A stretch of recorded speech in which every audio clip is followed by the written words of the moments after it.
केजरीवाल वाला जो आपने सवाल खड़ा किया है, क्या लग रहा है किसी तरीके की साजिश आपको लग रही है कि हो सकती है, या किस तरीके का कंसर्न आप जता रही हैं? देखिए, अरविंद केजरीवाल जी एक Z+ सिक्योरिटी के प्रोटेक्टी हैं।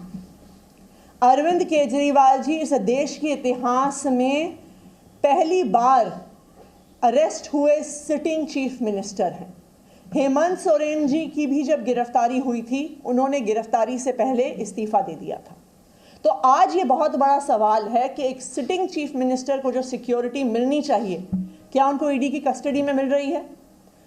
कौन उस ईडी के ऑफिस में अंदर जा रहा है? जिस लॉकअप में अरविंद केजरीवाल हैं, उस लॉकअप में कौन जा रहा है? उनकी क्या चेकिंग हो रही है? उनके पास क्या मटेरियल है? इस सब के लिए कौन जिम्मेदार होगा?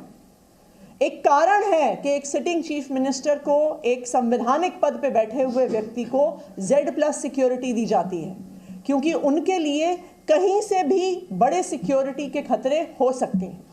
लेकिन आज जब एक सिटिंग चीफ मिनिस्टर को ईडी की कस्टडी में ले लिया जाता है, तो उनकी सेफ्टी और सिक्योरिटी के लिए कौन जिम्मेदार है? इसका जवाब केंद्र सरकार को देना होगा। सुप्रीम कोर्ट में भी इस पूरे मामले में सुनवाई, वहां से कितनी उम्मीद है आप लोगों को? देखिए, हम सुप्रीम कोर्ट से ये उम्मीद करते हैं कि सुप्रीम कोर्ट जिसने बार बार कहा है कि लोकतंत्र की हत्या नहीं होनी चाहिए, आज वो सुप्रीम कोर्ट ना सिर्फ आम आदमी पार्टी को, ना सिर्फ अरविंद केजरीवाल को, बल्कि इस देश के लोकतंत्र को भी न्याय देगा। इस देश के इतिहास में ये पहली बार हुआ है कि मॉडल कोड ऑफ कंडक्ट लगने के बाद, चुनाव की घोषणा होने के बाद, देश में से 6 में से 1 नेशनल पार्टी के नेशनल कन्वीनर को गिरफ्तार कर लिया गया है। यह लोकतंत्र की लेवल प्लेइंग फील्ड का हनन नहीं है तो क्या है? आपने क्यों गिरफ्तार किया अरविंद केजरीवाल को चुनाव की घोषणा होते ही? क्योंकि आप चाहते हैं, भारतीय जनता पार्टी चाहती है कि वो चुनाव में कैंपेन ना कर सकें, कि वो देश भर में जाके इंडिया गठबंधन के लिए कैंपेन ना कर सकें।